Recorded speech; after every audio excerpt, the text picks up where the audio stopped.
ध्यान की सारी प्रक्रियाएं आपको वर्तमान में लाने के लिए बनी होती हैं। अक्सर लोग ध्यान करने से पहले ये जानना चाहते हैं कि ध्यान करने से उन्हें क्या हासिल होगा, मतलब कि ध्यान का परिणाम क्या होता है। ये गौर करने की बात है कि ये सवाल जो उसके मन में उठ रहा है, ये भविष्य की चिंता का ही रूप है। क्योंकि ध्यान तो अभी करना होता है, लेकिन उसका परिणाम हमेशा भविष्य में मिलता है। और इसी तरह हमारा मन कहीं ना कहीं भविष्य या अतीत की चिंताओं में घिरा रहता है, और ध्यान हमारे मन और मस्तिष्क को भविष्य और अतीत से खींचकर वर्तमान में लेकर आता है। और जब हमारा मन एक बार वर्तमान का मजा चख लेता है तो उसे वास्तविक आनंद का अनुभव होता है। एक इंसान की पूरी जिंदगी अगर 2 शब्दों में समाहित की जाए तो वो 2 शब्द होंगे सुख और दुख। ये सुख और दुख मिलकर एक ऐसा चक्र बनाते हैं, एक ऐसा गोला, एक ऐसा पहिया बनाते हैं कि इंसान जिंदगी भर उस पहिए में गोल गोल घूमता रहता है। और उस गोले में चलते चलते कभी वो दुख को पार करके सुख में पहुंच जाता है, लेकिन उसे उस वक्त ये नहीं पता होता कि ये सुख का गोला भी घूमकर फिर से दुख में लेकर आएगा, और इसी चक्कर में फंसकर आदमी का पूरा जीवन निकल जाता है। लेकिन अगर आप एक बार इस चक्कर को समझ लेते हैं कि सुख और दुख दोनों एक ही गोले के 2 सिरे हैं, चाहे हम सुख से शुरुआत करें या फिर दुख से, आखिरकार हम दूसरे कोने पे ही पहुंचेंगे। अगर ये बात हमारा मन स्वीकार कर लेता है तो ही इंसान इस चक्कर से बाहर निकलने के बारे में सोचना शुरू करता है। और इससे बाहर निकलने का एकमात्र तरीका है ध्यान, क्योंकि सुख और दुख हमेशा अतीत और भविष्य से जुड़े होते हैं, और ध्यान हमें वर्तमान के आनंद से अभिभूत कराता है। आज की जो मैं आपको कहानी सुनाने वाला हूं वो आपको सुख और दुख के चक्र से निकालकर वर्तमान के आनंद की एक झलक प्रदान करेगी। इससे पहले कि आप इस कहानी में खो जाएं, इस चैनल को सब्सक्राइब जरूर कर लें। एक बार की बात है, एक नौजवान युवक बुद्ध के पास आता है और उनसे कहता है कि हे बुद्ध, क्या आप मेरे एक सवाल का जवाब देंगे? बुद्ध ने मुस्कुराते हुए कहा कि पूछो, क्या पूछना है। इसके बाद उस युवक ने कहा कि हे बुद्ध, मेरी उम्र अभी बहुत ज्यादा नहीं है, लेकिन मैं बहुत परेशान रहता हूँ, बहुत दुखी रहता हूँ। मैं आपसे ये जानना चाहता हूँ कि मेरे जीवन में अभी से इतने दुख हैं, तो मेरी जिंदगी तो अभी बहुत बाकी है। क्या मेरे जीवन में दुख बढ़ते ही रहेंगे? क्या इन दुखों से छुटकारा पाने का कोई रास्ता नहीं है? ये सुनकर बुद्ध कहते हैं कि कहाँ है तुम्हारे दुख? मुझे तो दिखाई नहीं दे रहे। ये सुनकर वो युवक कहता है कि हे बुद्ध, दुख तो मेरे अंदर है, मेरे भीतर है, वो आपको कैसे दिखाई देंगे? ये सुनकर बुद्ध उस युवक से पूछते हैं कि क्या तुम्हें अपने दुख दिखाई देते हैं? वो युवक कहता है कि हाँ बुद्ध, मैं अपने दुखों को भली भांति देख पा रहा हूँ। तब बुद्ध ने पूछा कि इन दुखों का मूल क्या है? बुद्ध में और उस युवक में चर्चा चल ही रही होती है कि तभी एक भिक्षु दौड़कर वहां पर आता है। वो भिक्षु तथागत बुद्ध के कान में कुछ कहता है। इसके बाद बुद्ध उस युवक से कहते हैं कि चलो, आज मैं तुम्हें जीवन का सत्य दिखाने के लिए एक जगह पर लेकर चलता हूँ। वहां पे तुम्हें कुछ भी नहीं बोलना है, चुपचाप सारी बातें सुनते रहना है। इसके बाद तुम्हें अपने सारे प्रश्नों के उत्तर खुद ही मिल जाएंगे। ये कहकर वो युवक गौतम बुद्ध के पीछे पीछे चलने लगता है। कुछ दूर चलने के बाद गौतम बुद्ध एक घर में प्रवेश करते हैं। घर में प्रवेश करने के बाद वो युवक और तथागत बुद्ध देखते हैं कि वहां पर बहुत सारे लोग इकट्ठे हो रखे हैं, और बीच में चारपाई पर एक वृद्ध आदमी लेटा हुआ है। बुद्ध को देखते ही सभी लोगों ने उनके लिए राह बनाई, और बुद्ध उस आदमी के पास वहीं उसकी चारपाई पर जाकर बैठ जाते हैं। वो युवक भी पास में ही बैठ जाता है। इसके बाद वो वृद्ध आदमी जो चारपाई पर लेटा हुआ था कहना शुरू करता है कि हे बुद्ध, मैं नहीं जानता कि मेरे जीवन में कितनी सांसें और बची हैं। पता नहीं किस वक्त मुझे भगवान के घर से बुलावा आ जाए। हे बुद्ध, मैं मरने से पहले अपने कुछ सवालों के जवाब आपसे जानना चाहता हूँ। मुझे पता है कि उन सवालों के जवाब आप ही मुझे दे सकते हैं, इसीलिए मैंने आपको यहाँ पर बुलाया है। इसके बाद उस वृद्ध आदमी ने कहना शुरू किया कि हे बुद्ध, अपने आखिरी वक्त में मुझे अपने बचपन के दिन बहुत याद आ रहे हैं। मैं अपने बचपन के दिनों को याद करता हूँ और सोचता हूँ कि वो भी क्या दिन थे। ना कुछ पाने की फिक्र, ना कुछ खोने का गम। बचपन के उन दिनों को याद करके मेरी आंखों में आंसू आ जाते हैं। मुझे लगता है कि कितनी आज़ादी थी उस समय। मेरा मन कितना खुला हुआ था। मन में कुछ भी पाने की इच्छा नहीं थी। जिस भी खेल में लग जाते थे उसी खेल में पूरे दिन लगे रहते थे। लेकिन कुछ समय बाद जैसे जैसे मैं बड़ा होने लगा वैसे वैसे लोग मुझे जिंदगी की दौड़ में आगे निकलने के लिए कहने लगे। मेरे पिता अक्सर मुझसे कहा करते थे कि तुम पढ़ाई में अपने भाई जैसे क्यों नहीं हो, तुम दूसरे लोगों से पीछे क्यों रहते हो। ये सब सुन सुनकर मेरा मन बहुत बेचैन रहने लगा।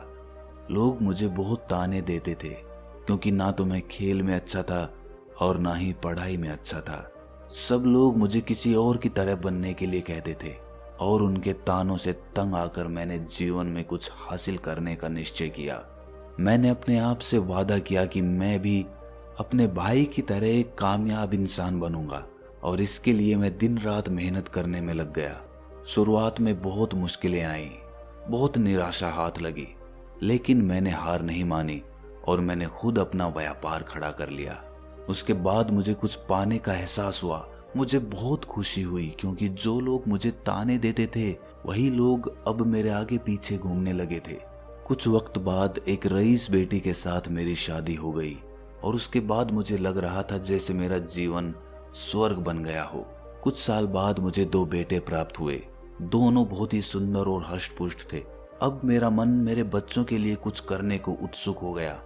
मैं और भी ज्यादा धन कमाने में लग गया और जल्द ही मैं अपने नगर का सबसे बड़ा व्यापारी बन गया। सब कुछ अच्छा चल रहा था, लेकिन अनहोनी को कौन टाल सकता है। एक दिन अचानक मेरी पत्नी मुझे छोड़कर चल बसी। इससे मुझे बहुत गहरा आघात पहुंचा। मैं कई दिनों तक अपने घर से बाहर नहीं निकला।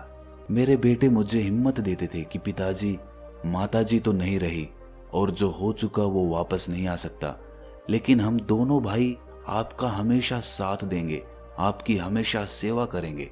आपको किसी बात की कोई चिंता करने की आवश्यकता नहीं है। और धीरे धीरे मैंने भी अपने मन को समझा लिया कि अब तो मुझे अपनी प्रिय पत्नी के बिना ही जीना पड़ेगा। इसीलिए मैंने अपना मन अपने बेटों के साथ जोड़ लिया। उनकी खुशी में ही मुझे खुशी होती थी, उनके दुख में ही मुझे दुख होता था।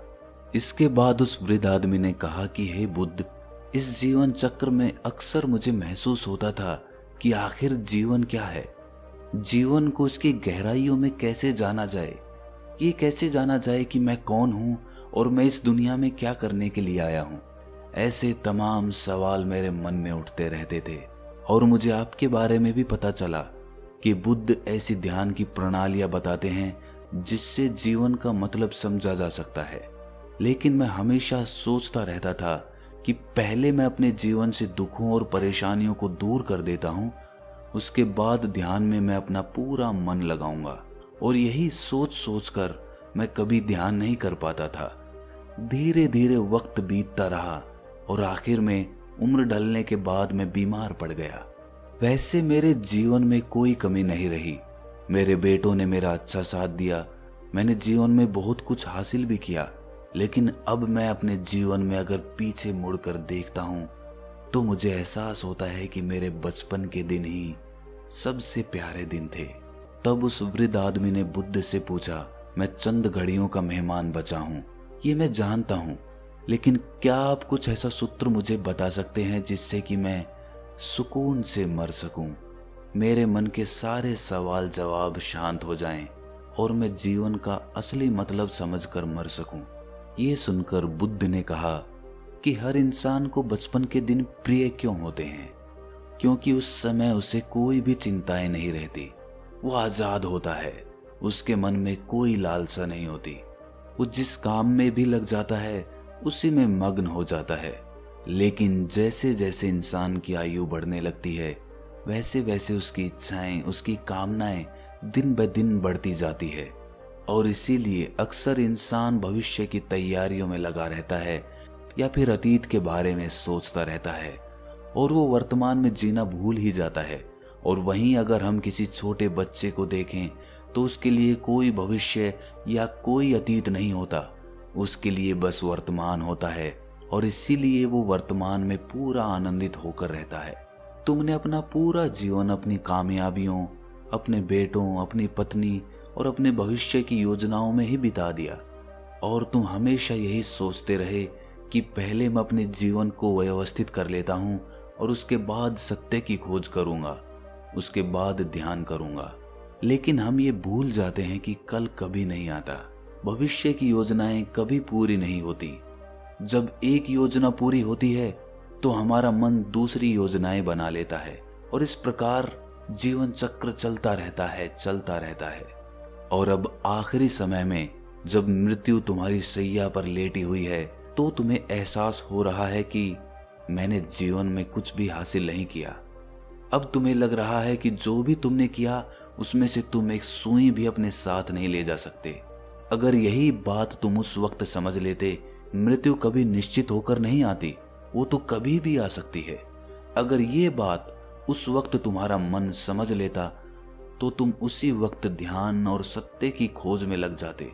तुम कोई ऐसी चीज खोजने की कोशिश करते जो तुम्हारे साथ जा सके, जो तुम्हें परिपूर्णता से मरने का मार्ग दिखा सके। उस वृद्ध आदमी ने हाथ जोड़कर बुद्ध से कहा कि हे बुद्ध, ये तो मैं जानता हूं कि मुझसे गलतियां हुई हैं। मैंने अपने जीवन को सार्थक रूप से जिया ही नहीं और इस बात का मुझे बहुत गहरे में एहसास हो चुका है। लेकिन मैं आपसे फिर से वही सूत्र जानना चाहता हूं कि क्या मैं अभी परिपूर्णता के साथ नहीं मर सकता? क्या मुझे अभी सत्य की कोई झलक नहीं मिल सकती? ये सुनकर बुद्ध ने उस आदमी का हाथ सहलाते हुए कहा कि अब तो एक ही सूत्र समझने लायक रह जाता है और वो सूत्र ये है कि तुमने जीवन में जो कुछ भी पाया या जो कुछ भी खोया वो सब यहीं पर छोड़कर चले जाओ। उसे अपने मन के साथ जोड़कर मत ले जाओ।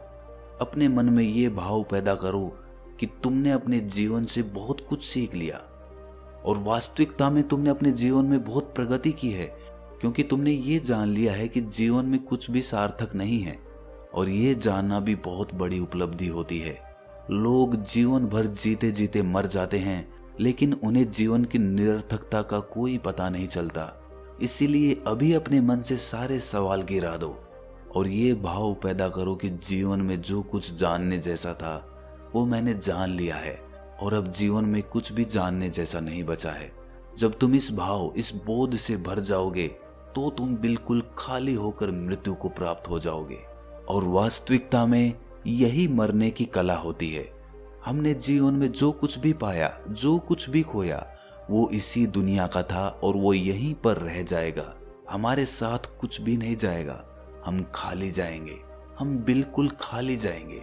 और जो लोग अपने मन से बिल्कुल खाली होकर जाते हैं, वास्तव में उनके अंदर ज्ञान का दीप जल जाता है और वो आगे चलकर दूसरे जन्मों में उस निर्वाण की स्थिति को प्राप्त कर सकते हैं। लेकिन उससे पहले तुम्हें इस जीवन की निरर्थकता को समझना होगा। यहाँ पर कुछ भी पाना या कुछ भी खोना कोई मायने नहीं रखता। इसके बाद बहुत देर तक उस वृद्ध आदमी ने कोई सवाल नहीं पूछा और वो मुस्कुराते हुए मृत्यु को प्राप्त हो गया। इसके बाद बुद्ध ने उस नौजवान युवक से पूछा कि क्या तुम्हें अपने सवालों के जवाब मिले, और मिले तो तुम्हें क्या जवाब मिले, सभी को बताओ। उस युवक ने कहा कि हे बुद्ध, मुझे अपने सवालों के जवाब मिल गए हैं। इस वृद्ध आदमी के जीवन चक्र से मैं समझ गया हूं कि जीवन में कुछ भी पाने जैसा नहीं होता। सुख हो या दुख हो, सब कुछ यहीं पीछे रह जाता है और अगर हम इसी चक्र में फंसे रह जाएंगे तो हम सत्य को कभी नहीं जान पाएंगे। इसीलिए जीवन में सुख और दुख तो चलते ही रहेंगे, इसके साथ साथ चलते हुए ही हमें सत्य की खोज करनी पड़ेगी। लेकिन बुद्ध, मेरे मन में अब भी एक सवाल बाकी है जिसका जवाब जानना सबके लिए बहुत ज्यादा जरूरी है। मेरा सवाल है कि मैं ध्यान की यात्रा करने के लिए बहुत प्रेरित हुआ हूं, लेकिन मुझे कोई मार्ग नहीं पता। ध्यान कैसे किया जाता है? कि ध्यान की सभी प्रक्रियाएं तुम्हें होश में लाने के लिए ही बनी है, तुम्हें वर्तमान में लाने के लिए बनी है। अगर तुम किसी भी काम को पूरी उपस्थिति के साथ, पूरे एकाग्र भाव से अपने आप को पूरा इकट्ठा करके कर सकते हो तो तुम ध्यान में ही होते हो। लेकिन हमारा ध्यान इधर उधर भटकता रहता है। अपना काम करते करते वर्तमान में रहने के लिए मैं तुम्हें एक छोटी सी विधि बताता हूँ, जिसके जरिए तुम अपना काम भी कर सकते हो और ध्यान को भी समझ सकते हो।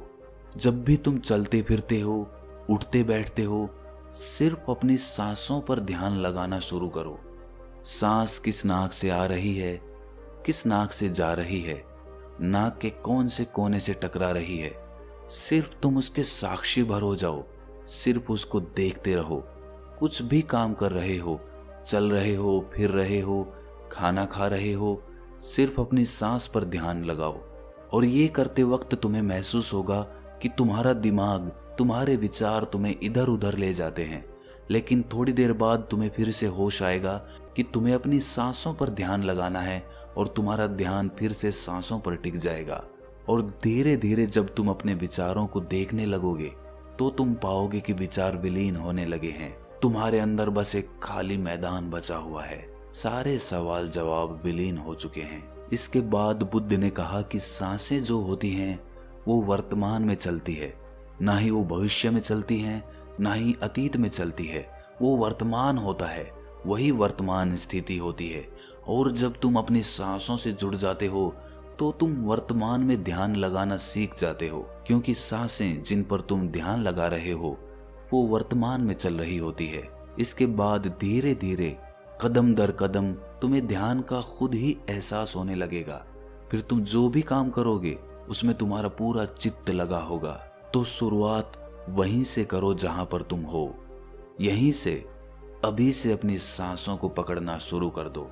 तो दोस्तों, कैसी लगी आपको ये कहानी कमेंट सेक्शन में जरूर बताना, और अच्छी लगी तो इस चैनल को सब्सक्राइब करना मत भूलना।